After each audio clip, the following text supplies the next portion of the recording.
On this episode of the Star Trek Universe podcast, we have just watched Stardust City Rag, the 5th episode of Star Trek Picard. We're going to talk all about it after this message that we have no control over whatsoever.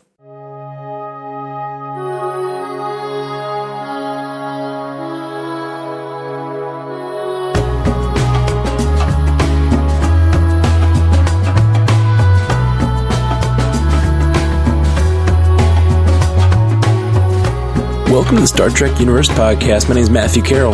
I'm David C. Robertson. What's up, Dave? How you doing tonight? I'm great, man. He's middle of the night, wake up in the middle of the night to watch Star Trek moments. Always look forward to this. Yeah, man. Our internet was screwing around with us, and it was really frustrating. But yeah, mine too. What a great episode, though. Yes, absolutely. It was worth the many frustrations to me. That's saying a lot. I'm so glad we're getting new Star Trek. The paying for CBS All Access has never been an issue for me. The thing that is an issue for me is the fact that CBS All Access is not a tried and true player, and they still are working the kinks out. And I just get weird stuff happening. Like on my Roku, it kept playing half an ad and then interrupting that ad with a loading screen, and then playing half a different ad and then a loading screen, then half an ad, then loading screen, and never proceeding through the ad number or whatever. It just kept saying like 2 of 6, and it played 7 of 9. Yeah, no, I was gonna say if it had been 7 of 9, it would have been at least some good meta joke. But no, it was like 2 of 6. And it just stayed 2 of 6 for like 20 minutes, and while the ad kept running, so I ended up having to watch it on my phone, which was fine. It was fine. I don't know if, let me know, you guys, if you've had this problem, but with our ads, whenever we try to watch Picard, there's stupid like holographic robot shows up and I have to punch him in the head for him to go away. It's really annoying. All right, I like it. Let's get right into this. Do we want to start out? No, that's great. I loved that scene. I loved I know it's not what I know. Some people are going to hate all the stuff with ads and free cloud really even being a thing, and like this like weird super Google that apparently read everyone and could tell which of the ads might be work for them. You know what I mean? And I like that Elnor didn't get one because he doesn't have a profile, probably. At least that's how I took that. Yeah. That's kind of how I took it, yeah. Yeah. That was really fun. And spoiler alert, full spoiler alert for this episode, I think the fact that Aggie gets a violent one was a little bit of a foreshadowing to the end of the episode. Maybe. Yeah. Maybe. Like if those things can like read your if the ads can somehow read your mental state or something, like I could imagine that ad showing her a violent, aggressive ad.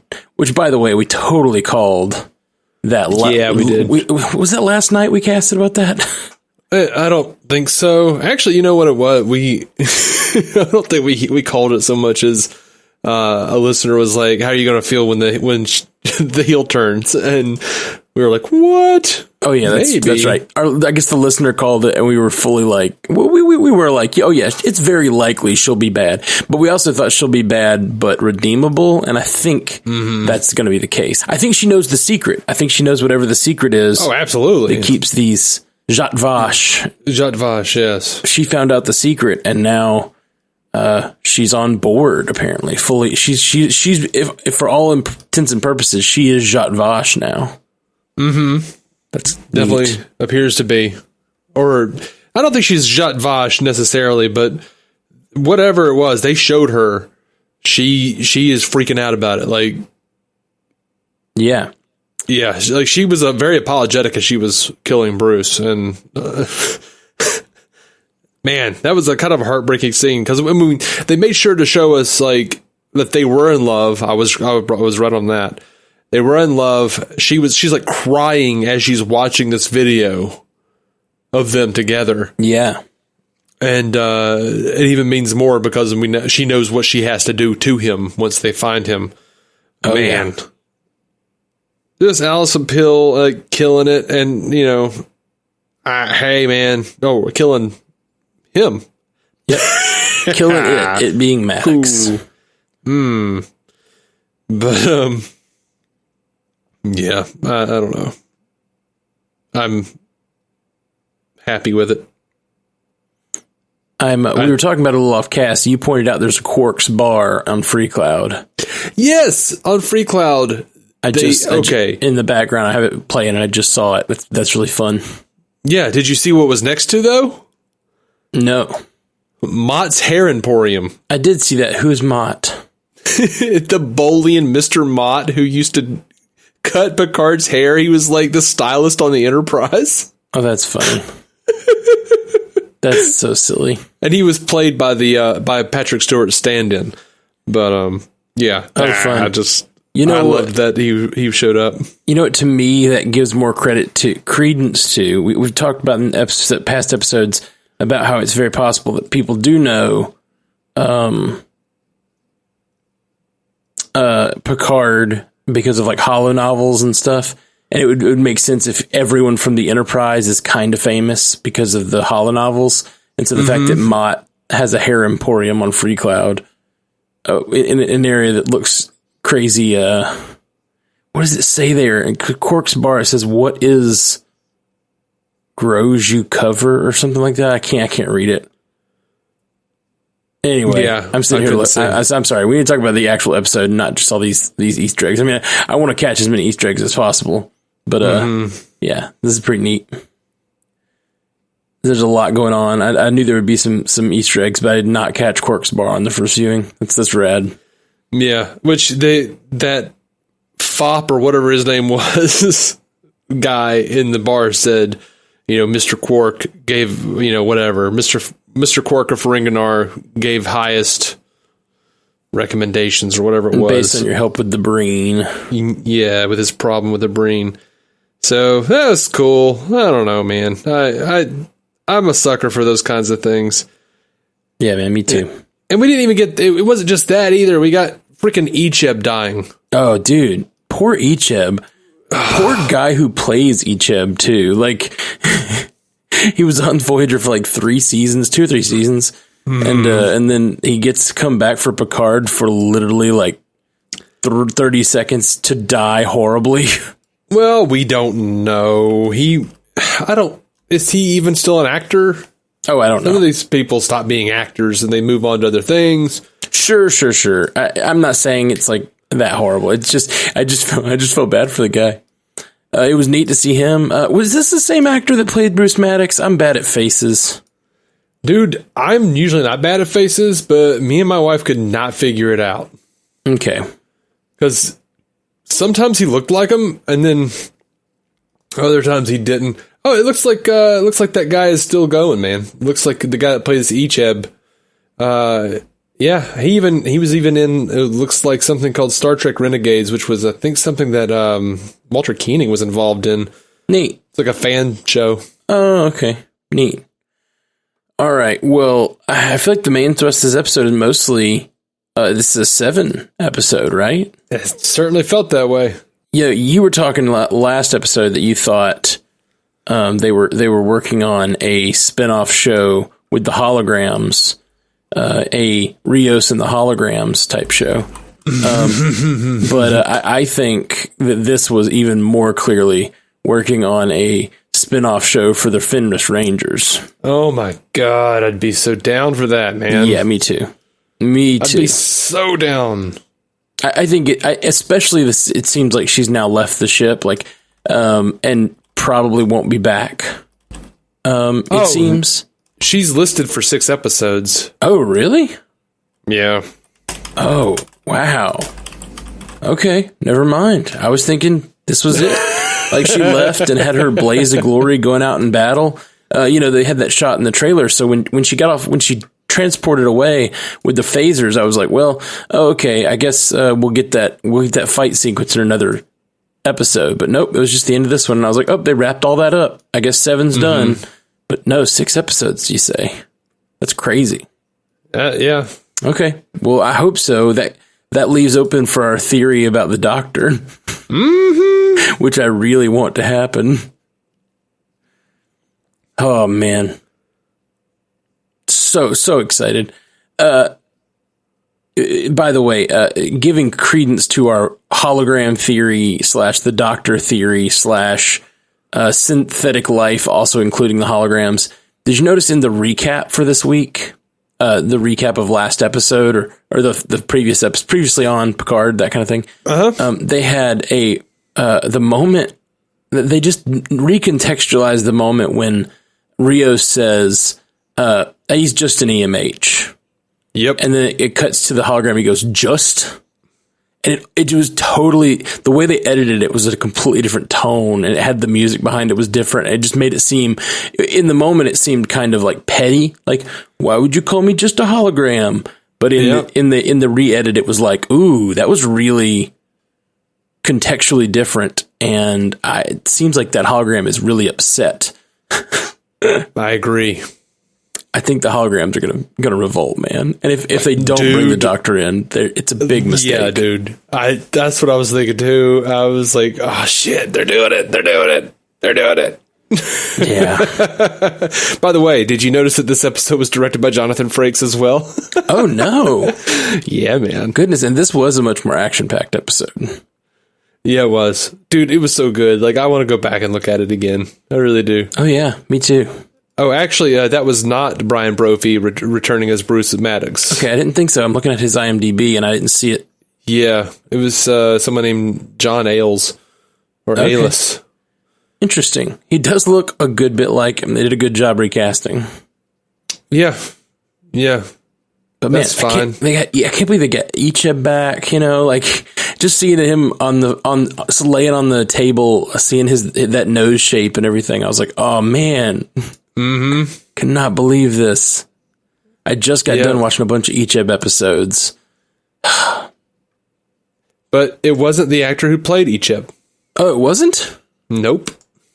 Okay. He looked a lot like him. He did, but it wasn't him. I guess that was deliberate. I guess so. I don't know if they couldn't get him or what, but it... Yeah. Because this is Star Trek, and it's always been about looking beyond the physical to see the person. Mm-hmm. When they talked about this reptile character and they said, nasty bastards. Mm-hmm. I was like, surely that's not going to be true. And it just was. And I was like, oh, okay. I guess they're not worried about that. I guess they're just okay with that sort of stereotyping of this guy. And it just being, he just be fitting into the stereotype they decide to throw on him. Yeah. I guess, it's fine. I guess sometimes people live up to the stereotypes, but I was kind of disappointed when they were just like, it just reminded me of, whatever, Star Trek 6 or whatever, or old original series episodes where people are like, hating on Spock or hating on the Klingons or whatever. And then you have to learn to get past that. But in this, it's just like, no, he was just a big evil mobster reptile. Mm-hmm. He was a whatever bastard. All right. 7 was great in this. Really great. I want a Fenris Ranger show now. I know we've apparently got a lot more with her in this season, but I want Fenris Rangers. I do. Especially go Fenris Rangers. do. All right. Well, I guess I know what I'm writing this week for a song.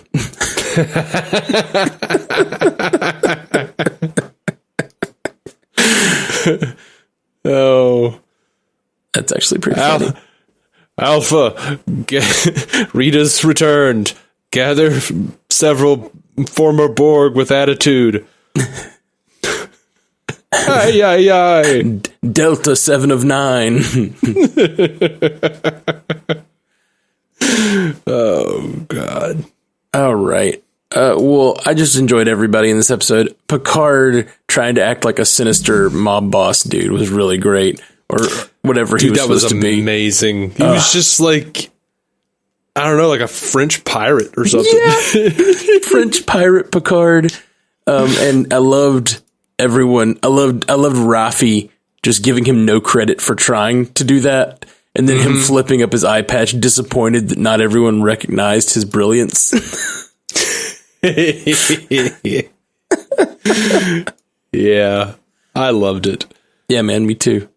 I hated her, like, the way her son was, but I guess she really did a number on him in some way. Yeah, also, the snake weed or whatever that she was smoking, the snake grass she was smoking a few episodes ago, that was the drug he's talking about her being on, or is this like, it's hard because we just saw her smoking something called snake grass that I think we were supposed to think was some sort of drug, but then she tells him she's clean in this episode. Now, I'm curious about how all that, like, is she lying about being clean? Does she think she's clean because she's been clean for 2 weeks?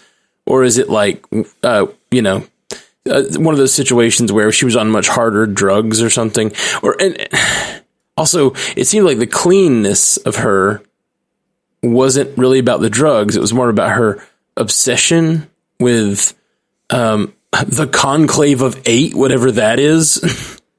Yeah, I think, it's just weird. There is like a snake leaf plant, and I don't know a whole lot about it. Yeah, there is that. There's also one in Star Trek somewhere. I watched some Easter egg video, and apparently snake leaf or snake grass was mentioned in some other Star Trek episode. Some other seedy planet was they mentioned snake grass at some point. I mean, she's clearly a drunk. She's smoking something, right? That's the thing. She says, "I'm clean now," and it was like the first episode. She's like, or second episode, I guess. She's like real drunk, smoking something. So I guess she's not clean. Is that going to be her arc? Is she going to be trying to get clean through this entire show? I think she's going to find purpose on the ship for sure.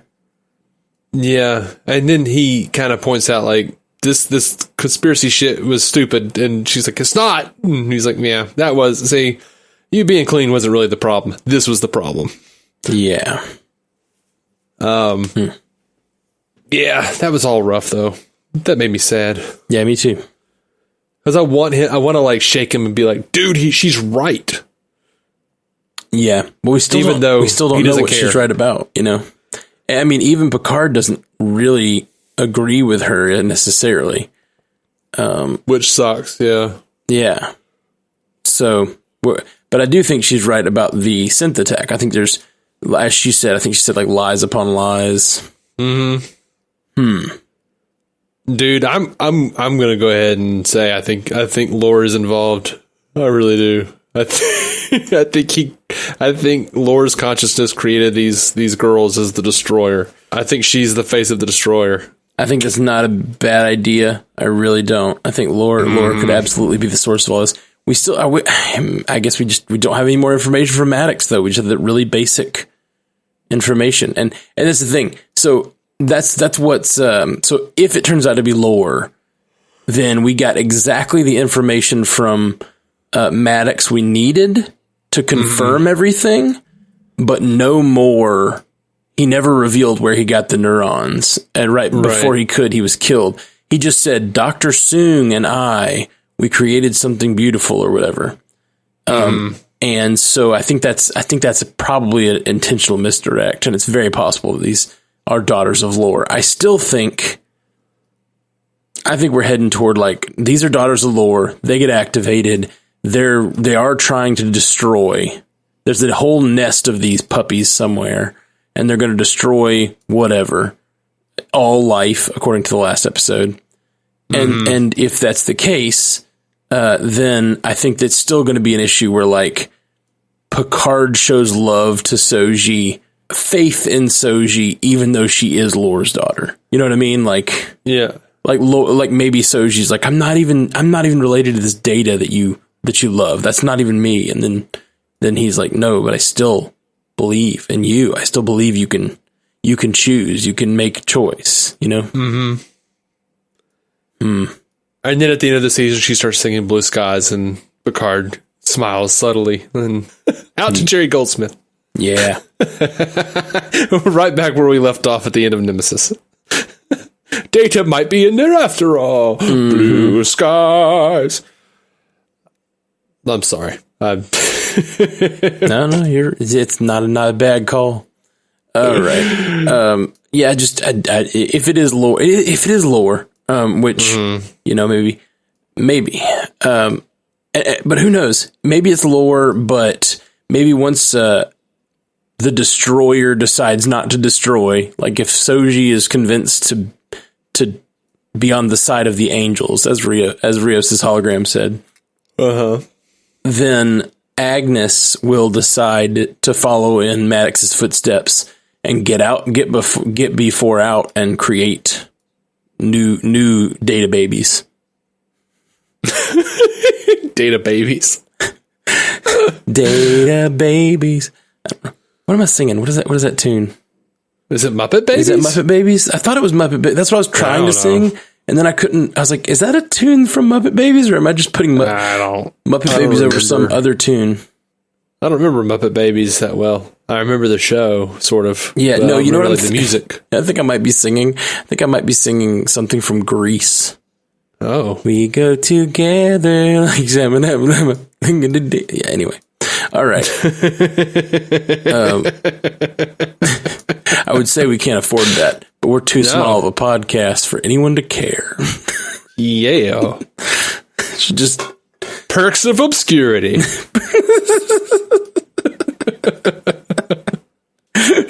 Matthew Carroll and David C. Robertson star in Perks of Obscurity. No one is mad at us when we say not PC things because no one heard the show. That is Perk of Obscurity. That's right. Number 375.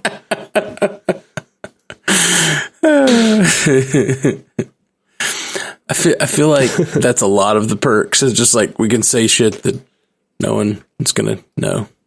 All right. That's perks 1 through 375. It's so lonely here. Con number 2.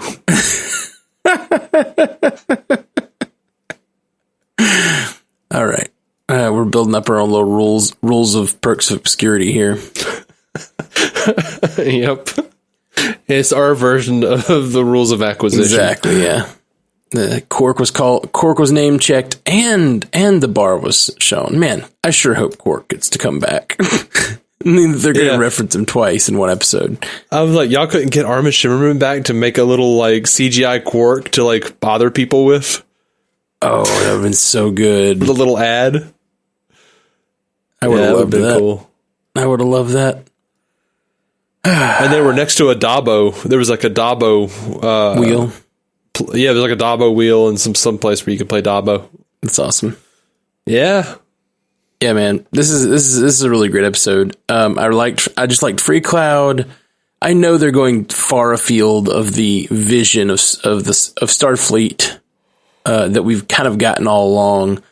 Especially at its height in TNG. It felt like everything had become very homogenized, and in this world, we're kind of getting the downfall of that. But no, there were plenty. I feel like there was plenty of places like this in TNG. Remember the bar that they went to that Riker visited in Unification? Yes, I do. I was thinking of that when we were watching this. It's like, I guess there is precedent in TNG.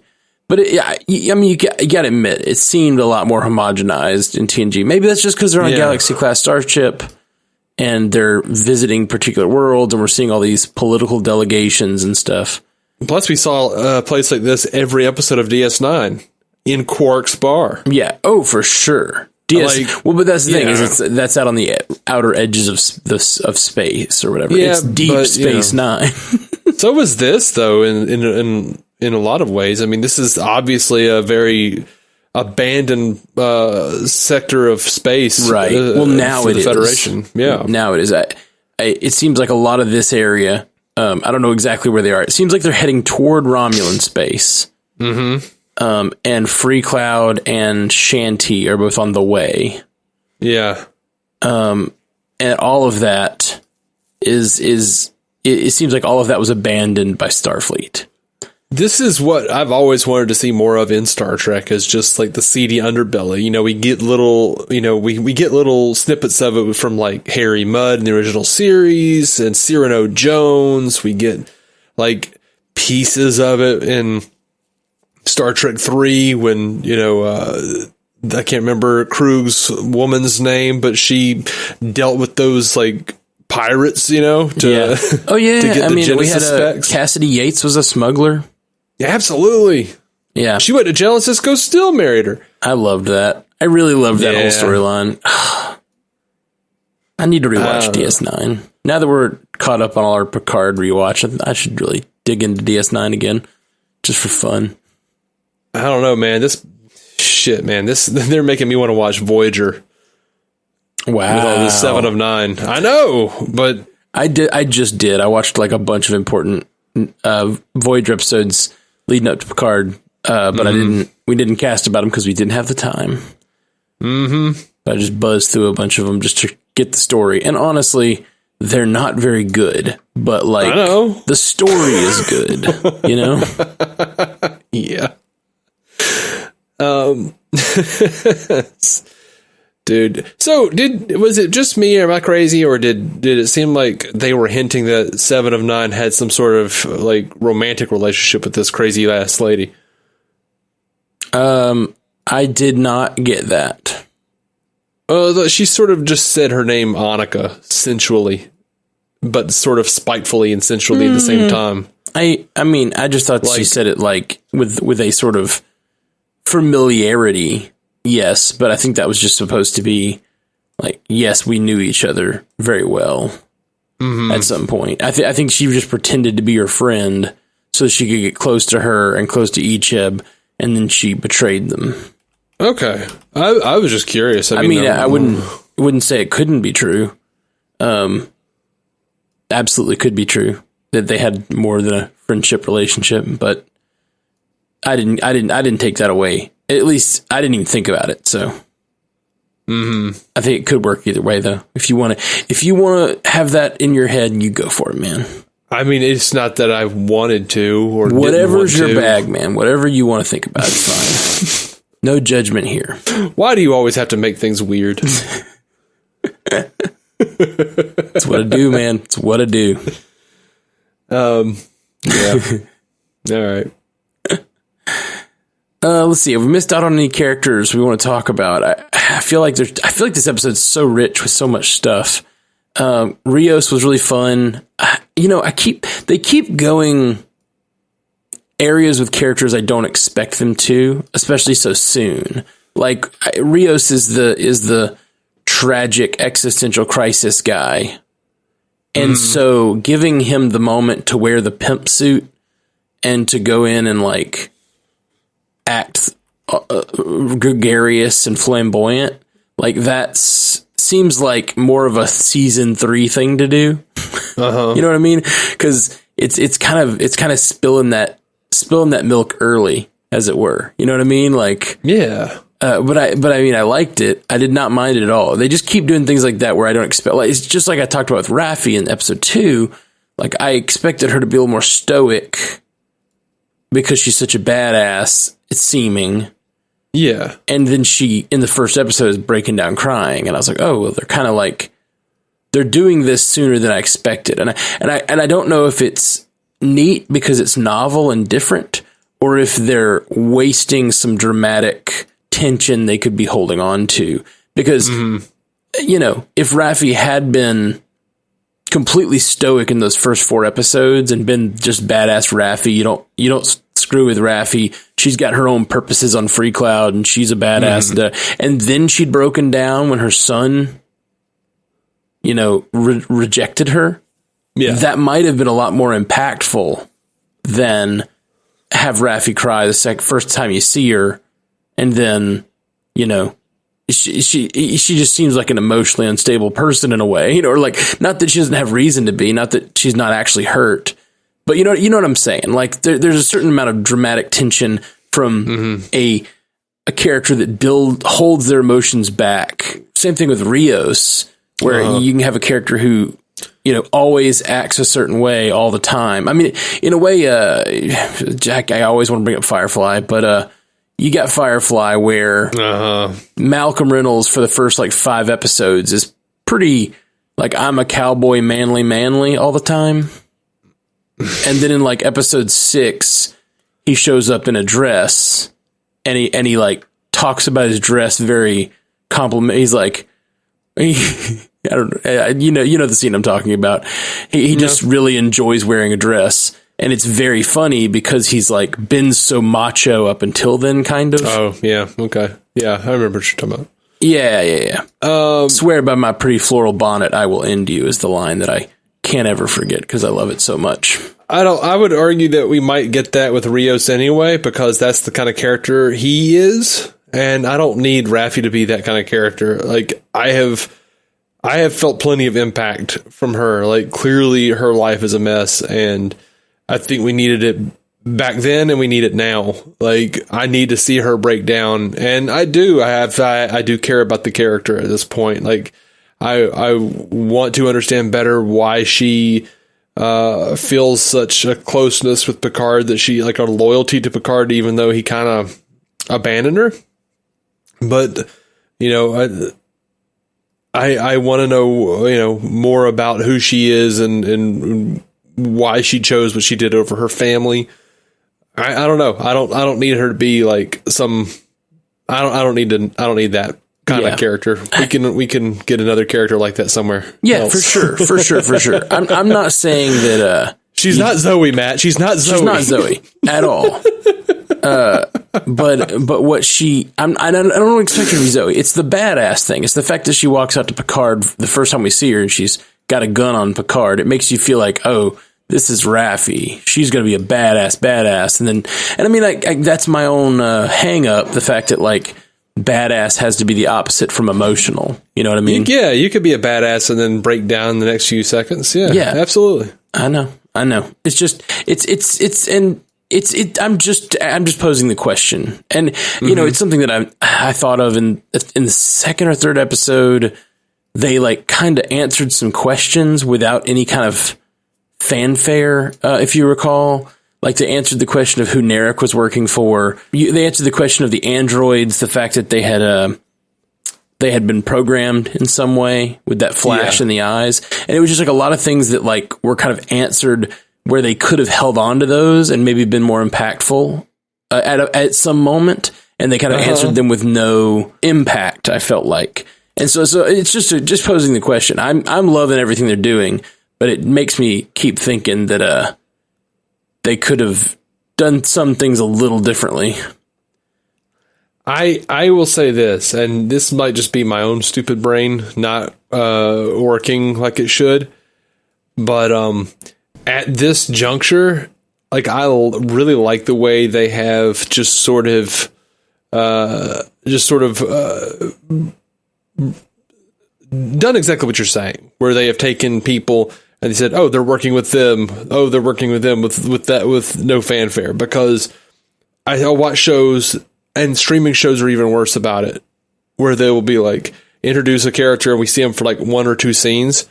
And my brain still hasn't registered who that person even is, and then it'll be duh duh duh. They're working with this person. I'm who is that? It's. I agree with you. I think we're making kind of the same point, actually. Okay. Another instance of me not understanding things because I'm dumb. No. I just think that that's I think what you're saying is kind of what they did. Well, except they didn't put drama behind it, which I'm glad they didn't try to dramatize it like it was a big mystery without any tension. Right. But I fear they're kind of wasting some of the mysteries of not only the storyline but also the characters. Anyway, it's neither here nor there. It's a very small issue because so far I have not found myself bereft of feeling dramatic about the show. I felt very good about it so far. Yeah, I don't know. I don't feel like they're wasting anything. I I feel like this has all been set up, and some of that was like by necessity, like revealed things like, oh, this person's doing that. Oh, okay. But I didn't need to, like, if they had really built it up, I'd have been like, is that someone from TNG? Because I have a terrible memory. So that's all I'm saying is I'm glad they've done it without drama, I guess, is what I'm saying. Yeah, I hear you. If that's, what you're getting at, because I'm not smart. Well, I'm glad they do it I'm glad they've done it without drama if they don't mean to have drama around it. You know what I mean? But I guess I just keep seeing things that they could use to sort of build extra emotional moments into the story. Mm-hmm. And they're not. And I don't know how I feel about that. I mean, and Star Trek is not always about emotion. Sometimes it's about coldly, like, thinking about a problem, and I love that. But I don't know that I completely agree with that either. Like, I don't think there is bereft of emotion. Oh, I don't either. I didn't say that. Or I don't think they're doing it at the expense of emotion. I think there are some subtleties, but like I feel like Romulan guy who is with Soji actually, at the very least, if he doesn't actually care for her in some capacity, I feel like he is just incredibly, perhaps even dangerously infatuated with her on some level. I agree with that. Like, I think he does care about her, but he's also somewhat afraid of her. For sure. And I would assume he would have good reason to be. Well, I think his sister has his number. I think he's been obsessing over... I know they said they were brother and sister. I know. She's acting very sexual toward him. Yeah, like, do Romulans get down that way? Are they, like, into the Game of Thrones? Yeah, no, I think this is just a Game of Thrones thing. She's like, do you know how many Romulans were killed with the Hobus Star? They don't have a lot of options. Good point. So yeah, it's a thing. I don't know. Yeah, I just think that is a strange flourish for their characters, and it is interesting that's like a classic. It's actually like a classical thing they do is to make the enemies have weird sexual proclivities toward their relatives. Like the bad guys to do that in fiction throughout time, and it is a weird trope, but they're embracing it here. Is it a weird trope though? I mean, I guess the logic stands up because I mean, if you are like just waking up going, "Well, time to do evil," why wouldn't you? You know, right? Yeah, it just. I mean, I'm gonna cut myself off now at my sibling? Yeah, if I murdered 3 men yesterday. If you're just a hedonist seeking pleasure, you seek it wherever you find it. Yeah, it makes sense. If you're a mustache twirler, sure. One of my favorite. Do you remember the incest episode of Community? I don't think so. I don't think I do. It's in the episode, there are two characters that are getting married, and then then they realize at the wedding that one of their grandmothers is the same. Oh. And then, and the people who make them realize it, of course, is the study group. The main characters make them realize it. They're trying to do good, and then the whole crowd turns on them because they ruined these people's lives basically by revealing this. But that's then fantastic. They basically end up convincing them to get married anyway. And that's how the episode ends. But the real end of the episode is a little. It's one of the best things they ever did. It's a little stinger at the end of the episode where they come on, and one of the writers who wrote the episode gives like the actual statistics about how second cousins is not actually a problem. and then he says that like Dan Harmon made him agree that if he was going to write this episode, he had to get up and stand behind it and just say the actual facts. And it was really funny. I can't. I'll have to find it and we'll watch it. It's funny. It's really funny. Yeah. It's funny because I recently at work, I have assumed that these two people were really into each other because every time they were around each other, they were like kind of flirtatious, or they seemed very flirtatious, very, very comfortable with each other. They don't act like that with anybody else. And I kind of mentioned it. I was like, so are you guys like dating or whatever? And the guy was like, oh my God, ew. I was like, what? And he's like, that's my cousin. And then like he goes and tells her, and now they're both acting like I'm just some pervert. And I keep saying like, I didn't know. I just looked at your behavior and thought, like, I think the question you should be asking is not what's wrong with me. Is why do you act this way with your cousin that I thought you guys were dating? It's funny. Yeah. Why are you calling me a pervert? All right. So anything else about this episode? We've been far afield for a few minutes now. What do you think about Seven, like, offing that lady? That was pretty dark. It was Seven's dark. gotten dark, dude. She's like without hope now. They said. Exactly. Yeah. I think that's the main thrust of this episode is that Seven was turned into a Borg at such a young age and was like, you know, had her humanity stripped away. And then her experience on Voyager, and particularly her experience with Icheb, like allowed her to get some of her humanity back. And as the conversation, I mean, the huge thing in the room, the elephant in the room we haven't even discussed is her conversation with Picard when she asks Picard, do you feel like you got your humanity back? And he says, yes. And like, just very firmly, yes. And she says, all of it? And he says, no. Right.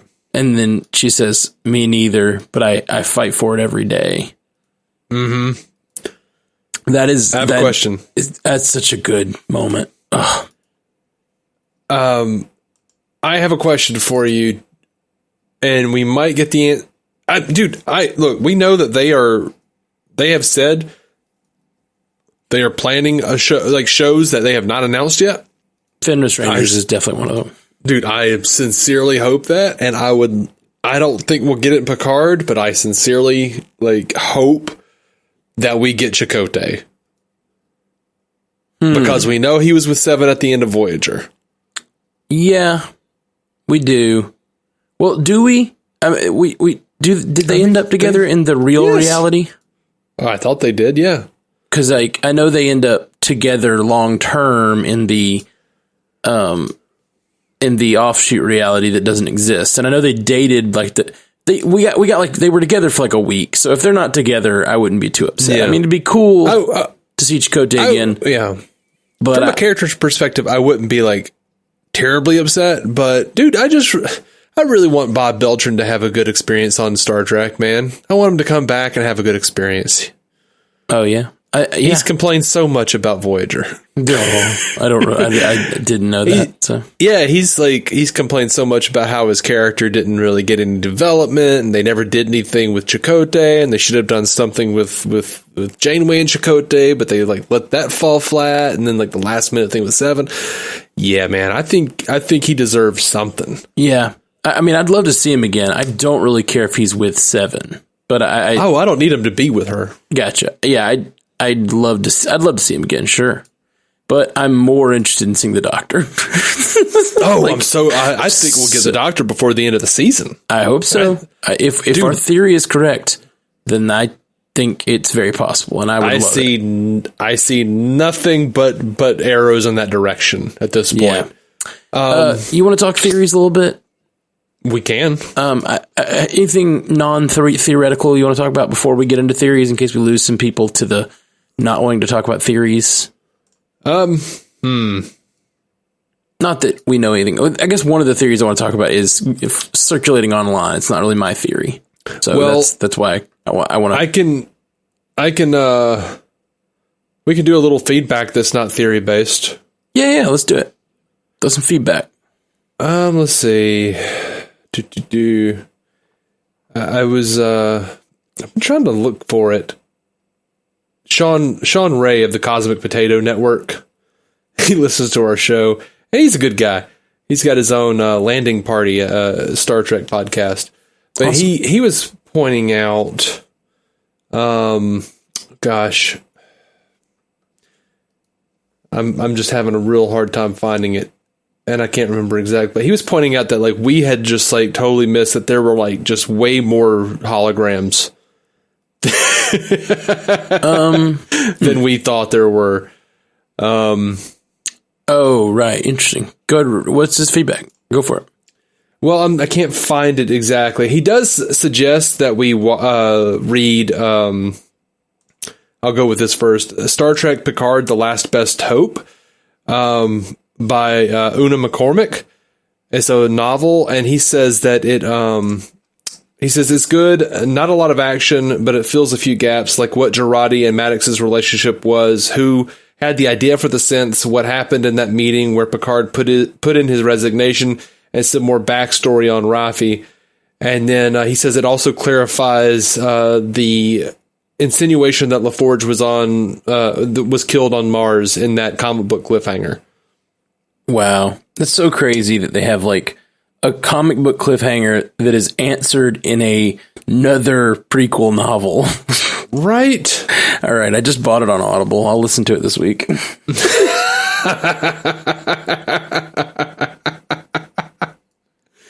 Oh man. I'm consuming all the Star Trek I can. All this tied in stuff that's actually going on with Picard. I'm just loving Picard so much. Let me know how that works out. I will. I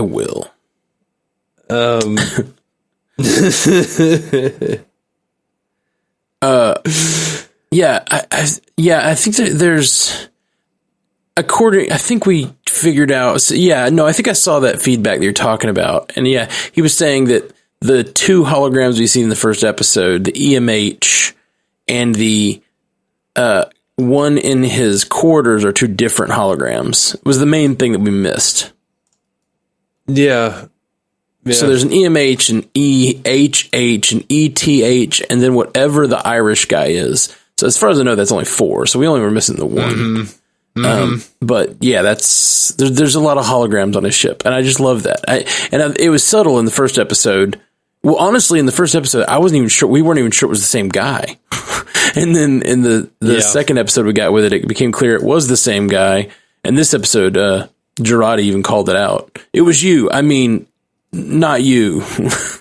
Mm-hmm. So anyway, I think it's pretty great. Any other feedback before we did get some feedback here from Rob Fratis, and there's gonna be an apology attached to this thing. He says, "Hey guys, my name is Rob. I'm a new listener, and I wanted to say keep up the good work. I like to hear your podcast because it's more opinion and speculation based versus others that just do it blow by blow. Sorry to hear of the loss of your sister. Be with the ones you love and do the things that you love, like watch Star Trek and talk about it on your podcast. I'm attaching a note file with my thoughts on how this could go, and it would be cool if you let me know what you guys think. I am sending this to you before episode 5 is released," and he sent it yesterday. So I guess this is theories. I guess we're entering the theory area now, since we're reading Rob's theory here. Yeah. Time to theorize. All right, here's Rob Fratis' theory on Picard. And because of technical difficulties, it's the first time we're reading it, so reacting in real time. Spitball fan man theory here. Let us start with the man himself. Number 1, Picard places his request for resignation due to loss in faith in the Federation. He still has a feeling of need to save the Romulans. Picard flips through his Rolodex and makes the call to Hugh and his dislocated collective, who have now acquired a Borg cube. They arranged the Romulan evacuation. This is validated due to Hugh being in an administrative position on the now cube called the Artifact. Okay. Do you want to tackle these one by one, or do you want to go through the whole thing? Well, I guess we can tackle them one by one. He has 8 different theories, I guess. So this first theory, I thought this a couple episodes ago too, that he had done something, but I think it was last week when we talked to, after episode 4, he talks to that nun and he says, I let the perfect be the enemy of the good. And he gave up. I think after the attack on Mars, he gave up. So I think that is unlikely at this point. I don't think the cube had anything to do with, I don't think that Picard had anything to do with the evacuation. I don't think he ever made it back out the Romulan space after they fired him. Yeah, I agree with that. All right, number 2. Bruce Maddox has been alienated by the Federation because of the mandate to ban synthetic beings and all research related to the subject. He was already a questionable person with little to no disregard for Data's individuality, but still is haunted by the intrigue of how Data works. Maddox seeks out the next best thing to Data in his brother Lore. Maddox reassembles Thor, Lore, and steals him from the Federation. This is a lot like my theory with him using Lore, but I don't think he stole him necessarily. I just think he uses his neurons, I guess. Yeah, I think this is close to what we were talking about. Yeah, I think that somehow Lore is going to be used, and it's very possible that whatever consciousness is kicking around inside of Soji at this point, and possibly others in the nest, as Narek called it, it's very possible their end game is not only destruction, but also to bring Lore about. We know, like, the Lore, I think, is probably one of the only characters. Well, that's probably not true. Lore's specific character, last thing we know of his character was he wanted to destroy all non-synthetic life. Yeah. You remember that? That was the last thing he said in Descent. He wanted to, he thought that it was time to evolve to all synthetic life. So, like, I think that fits his purposes perfectly. Yeah. Now, as for Bruce, especially after this episode, I think by the end of Measure of a Man, he saw Data's value and recognized him as a true life form. I agree. He was definitely as he said, a questionable individual when he first showed up, but he grew to believe in Data. But also, especially as Rob hadn't seen this at this point, but clearly this episode when he says, they're so perfect. They're perfect in their imperfection. Talking about Soji and Daj, that they are. He's a true believer that synthetic life is real now. Yeah, absolutely. Synthetic life is life. All right, number 3. Lore has a history of being able to control dislocated Borg and making them follow his cause. In the TNG episode Descent, Lore is referred to as the One, or the one who will destroy, or the destroyer of biological organisms. Lore is well known to be the evil twin of Data and Lore. Yeah, that's a good point, man. Did they ever say the one that will destroy? Is that, or is he just presuming that? He's saying that's what I don't remember it. I don't remember this. They do call him the One throughout that episode. And they might have said the one who will destroy in this. But and he does definitely in that episode talk about destroying biological life in lieu of synthetic. So yeah, I think it's all solid. Yeah, I mean, I would go back and watch Descent, but we just watched it, and I don't want to. Number 4, when Maddox and Lore unite, they create Daj and Soji. One of them is good and one is evil, and the evil one would or could be referred to as the Destroyer because they are the spawn of Lore and perceived as the ultra evil twin trained by the one who will destroy in Lore. I don't know, man. I mean, it's possible Daj was the evil one. Yeah. If there is an evil and a good one, but it's possible Daj was the good one. And that Soji's the evil one. It's like, I think it is very possible we're heading towards a strong mistrust of Soji by us in the future. Right. Like, I think that it's very, like, I'm not sure that she will end up on the side of evil, but like, I think it's very possible she will do, like, when she's activated, her activated self will, we will realize that her purposes are not good. And that Narek and his sister are actually sort of allies in this whole fight in the end. Yeah, I feel like there's Soji, and then there's the underlying consciousness. Yeah. Oh, we didn't mention it earlier. We got confirmation that the mother is an AI, which I presumed from the very first time Dodge talked to her mother. Mm-hmm. Yeah, we did. Now, but yeah, I think Soji is different. I don't think there's a heel turn here. I think this Soji is actually a life and has a benevolence about her, and then underneath there's going to be a lore situation happening. She's like a real Ash Tyler there, right? I think she's a real person.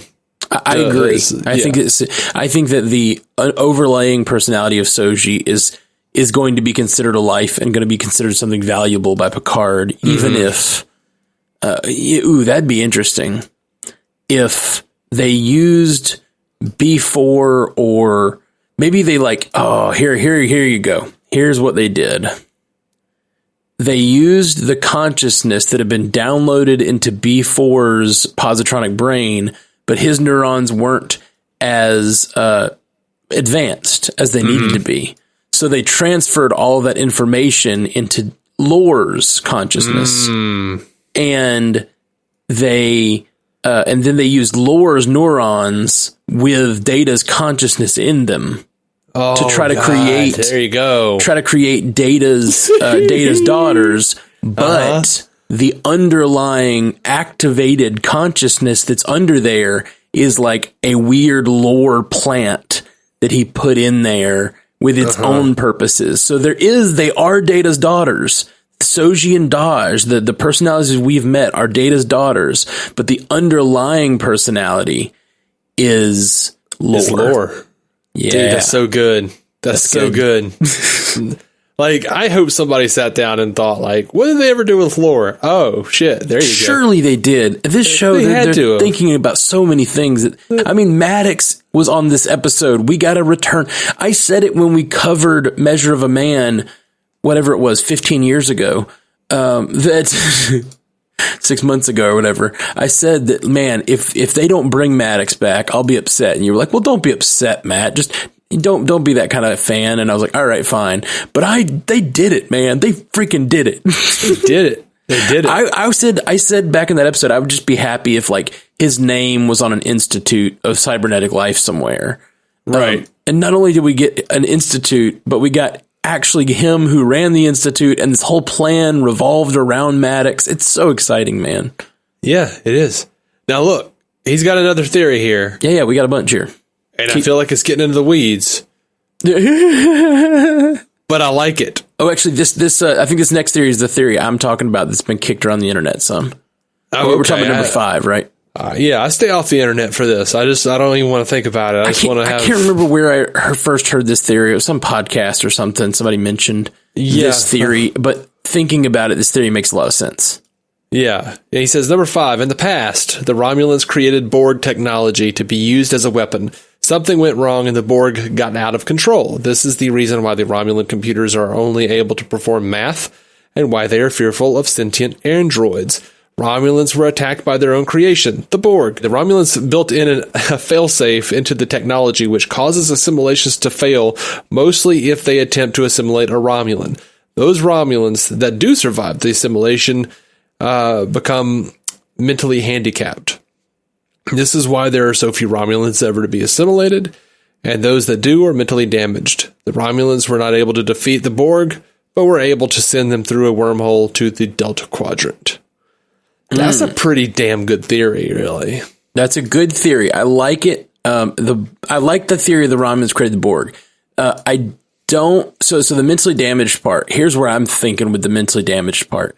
In the second episode, they talked about the secret that if you learn it, you go crazy. Mm-hmm. You'll go insane. Mm-hmm. Well, it seems like all those Romulans learned a secret and went insane. And so I think it's very possible the secret that I can never remember how to say their name. The Zhat Vash I think it's very possible the secret that the Zhat Vash are keeping is that the Romulans created the Borg. And I think that they're the, what are they called? The damaged or whatever it is. Not damaged. They're called the afflicted. No, I can't remember. Whatever the ward of people is called. The mentally damaged ones. all of the Romulans ever known to be assimilated are mentally damaged. I think it's the deplorables. I think it's going to be because they learned the secret, and that secret. The reason they learned that secret is because when they were assimilated, they learned all the knowledge of the Borg, and they learned that their people were responsible for creating them. It would be crazy to actually have a canon creation point for the Borg. Yeah, we've had a few non-canon ones over the years. I'll be honest, I really like the idea that Voyager and Deckard forming or joining at the end of motion picture was the I really like that being the beginning of the Borg. It's a really fun thing. It's a really fun little connection to draw between all the things, but it's also not necessarily. I don't know. There definitely could be better. I'm enjoying this. If this is a Borg creation tale, I'm into it. Yeah, I'm interested. Man, can you imagine the anger that? So, like, almost all Star Trek has been looking at people that are different than you and learning to love them, learning to think of them as beings, and learning to like care about their well-being, right? And not see them as other. Can you imagine 7 of 9? And Picard, 2 people who were very damaged by the Borg, learning that the Romulans are responsible, and like the anger that they would feel toward Romulans, which like that's not very Picard, but like he probably would feel that way. Like he'd probably have at least a knee jerk, especially 7, who we saw this episode, what she does to people who wrong her. I think that if the Romulans created the Borg, then this could get interesting from a character perspective for those 2 characters. By the way, I love the idea that she started calling herself Annika again and then changed it back to 7 when she lost her humanity. Yeah. And she lost her hope. I just love that. Me too. Anyway, number 6. The Romulans created a secret cabal called the Zhat Vash. This is a secret Romulan police force tasked to locate and eliminate sentient artificial androids. They were created because of the horrible circumstances that arose from the Borg. Any remaining Borg or sentient androids are the target. The Zhat Vash coordinate the attack on Utopia Planitia because of the android workforce developed by the Federation. I don't understand this totally because the android workforce was created to produce transport vessels with the purpose of evacuating Romulans from the planet before the supernova. Why hurt the chances to save your own kind?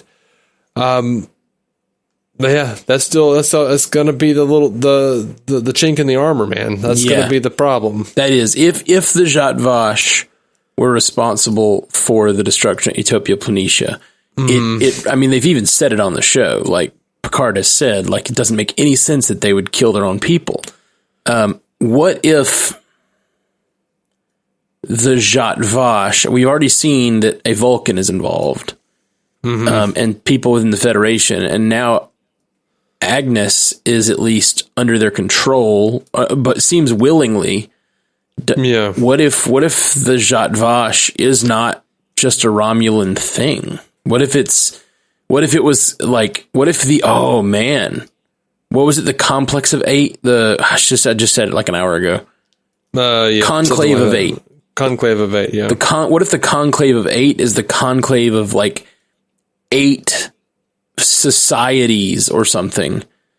8 races. It's like an early version of what the Federation later was, that like bounded together to resist in secret resist android life. I don't know, man. I'm just throwing out theories at this point. I really don't know. Let's get back to Rob's more thoughtful theories. I was trying to figure out how many races did the preservers feed or seed. I mean, not feed. Yeah, seed. I don't know. That was in the first episode. We were talking about the preservers as a possibility. Yeah, man. What if this all ties together? What if it's all just like there's so many good theories here. I really like the theory of like all life is synthetic, like the preservers created all life and all life is synthetic. Right. I like the theory of the Romulan created the Borg. I also enjoy the theory that like the Romulans got a glimpse of the future and they've been fighting a future a la Terminator. Like literally this is just Terminator, you know, like somebody came back from the future with a message, or they somehow got a glimpse of what the future would look like. And they know that all of this will happen. And so a bunch of parts of their culture are based on this myth of what will happen in the future. And that's why we can't ignore all that stuff that Ramda said about how it's not mythology, it's the news, you know? Yeah. See, to me, I feel like they have to have future knowledge for all of that episode. I feel like we can't ignore all that stuff Ramda said. Mm-hmm. But I also think it can't be all these theories. You know what I mean? I mean, it could be it's definitely going to be elements of all of this stuff, man. Well, I feel like if you do too many elements of too many different theories, it all becomes like hats on hats, you know? Uh-huh. But anyway. I like hats. I like hats, but more than one or two hats, and you start to look like a crazy person. That's right. That's right. Like Rafi or whatever her name is. Raffaella. All right. Yeah. All right. Number 7, the rescued Romulans remain on the artifact to fight for the cause to eliminate the Borg. Maybe, but it seems like they're all there for different reasons so far. Like the Romulan dude whose name I can't remember, even kind of says like, yeah, everybody's here for different jobs, different motives, et cetera, et cetera. Narek, are you talking about Narek? Narek, yeah, I can't remember his name. I guess I should because it's so close to Sarek. Oh yeah, that's true. Number 8, Maddox is creating more sentient androids to find and destroy the Zhat Vash because they ultimately caused the attack on Mars, which ended his ability to continue his work. Well, I don't think he's creating anything now.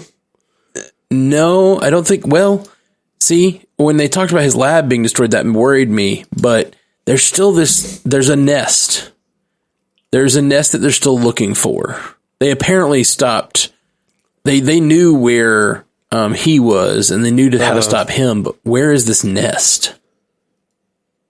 Yeah, man, I don't know, man. I forgot about the nest. No, man. Eric said you got to find the nest, and he even said they said last episode his sister says, you know, it is the plan to kill them, and he said yes, all of them. Yeah. So that's why they're not killing Soji yet, at least according to that's what he's telling his sister. I do think you're right. I think there's a bit of actual affection going on, but his stated reason, the reason he gives his sister is that he can't kill her yet because he needs to lead him to all the other ones. Right. Yeah, man. This turned out to be a pretty good show so far. Yeah, man. Really good. We're halfway through. This is episode 5. Man, I don't want it to be. Yeah, me neither. Me neither, but man, I'm excited that we got this. This is a great direction for Star Trek. This is what we've been wanting for 30 years or whatever, man. Like whatever, not 30. Ever since Deep Space Nine went off the air, basically, I've been wanting a new series that went towards the future. Yeah. Well, Enterprise kind of did. Like they had the whole temporal Cold War thing. Sure, but that wasn't characters moving toward the future. That was just little glimpses of what the 29th century might look like or whatever. Yeah, that's true. And it all was malleable based on a temporal Cold War. Like, you know, we're now just getting characters moving in real time, making decisions. Of course, we may have some sort of temporal thing happening with the Romulans, but it's not clear. Sure. And our main characters aren't sort of in on it. It's all in the background and things that are happening to them, and our characters are having to make decisions and try to do what's best for them and do what's best for their different missions. And yeah, I love it. I love it, man. So excited. I am really very excited to have a show where Starfleet isn't the primary like good guy. Like I just like the idea of just like, let's get away from the Federation standard of, we can do no wrong and actually like see what a bureaucracy eventually comes to, that was one of the things, that's why one of my favorite things, and it is the movies, the TOS movies. And I even loved it in the original series where they would have like, Kirk and crew on the Raggedy Edge, and then some asshole Commodore comes in. He's like, well, Federation protocol says blah, blah, blah. And Kirk's like, well, that's not the right thing for this mission. And we got to go save these people. And there's like, well, but I've got to go make it to my conference or whatever. Or, just Starfleet being a bag of dicks and standing in the way of whatever. The classic whatever we need it to bad admiral happen. that is on every time there's an admiral. Yeah, but the bureaucratic mentality, as Bones puts it, I think is a formidable foe in the annals of Star Trek, and I'm happy to see it be so again. Yeah, man, absolutely, and to see our characters really try to operate outside of that. And I love the Federation, and I want it to be good, but I think that any good organization is going to have periods where you have to fight for it to stay good.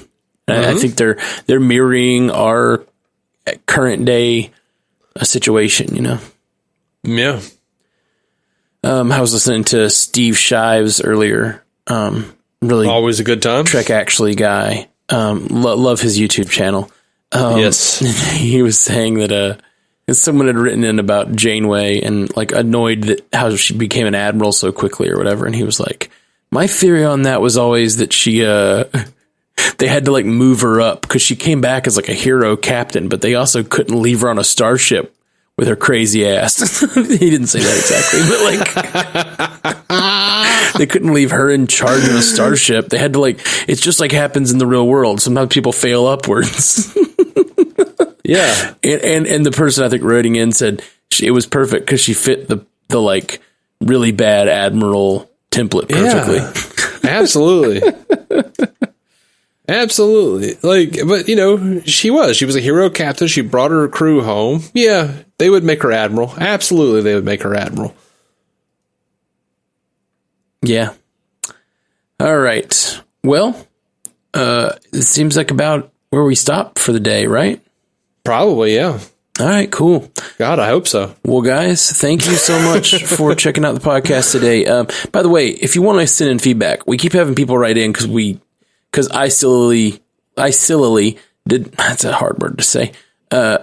Foolishly. Thank you. I foolishly did not put in. I just wanted you to keep saying words that you meant to say, like a real asshole. Assholishly. Real dumb. You're dumb, Matt. Okay. But people have written us on random places that were for our other podcasts and things because I didn't include a place for you guys to write in. So, oh no, we're at Star Trek UCast on most of the social medias, but we're also the easiest place to write us in and for us not to miss it is StarTrekUcast@gmail.com. StarTrekUcast@gmail.com. Just write us in any feedback you got there. If it's speculation or whatever, we'll do our best to read what we can. We do these podcasts, at least for Picard, at like 3 a.m. on the day they come out. So we're a little. I'm not sure how many we can get to, but please write in. We'd love to hear your theories and we'll get to it after whatever we can. Yeah, even if we have to do a little extra sode. So StarTrekUcast@gmail.com. Do that. Absolutely. That's all for us. Peace. Live long and prosper. And Jolan True. Oh, fuck. Jolan True. Thank you for listening to the Star Trek Universe Podcast, a Stranded Panda production. Send your feedback to StarTrekUcast@gmail.com or find us on all the social medias. Just search for the Star Trek Universe Podcast. If you'd like to hear more from David C. Robertson, check out the DC On Screen podcast or maladjusted.tv for his web videos. If you'd like to hear more from Matthew Carroll, check out the Marvel Cinematic Universe podcast or listen to his music. Just search for Matthew Carroll anywhere you get music.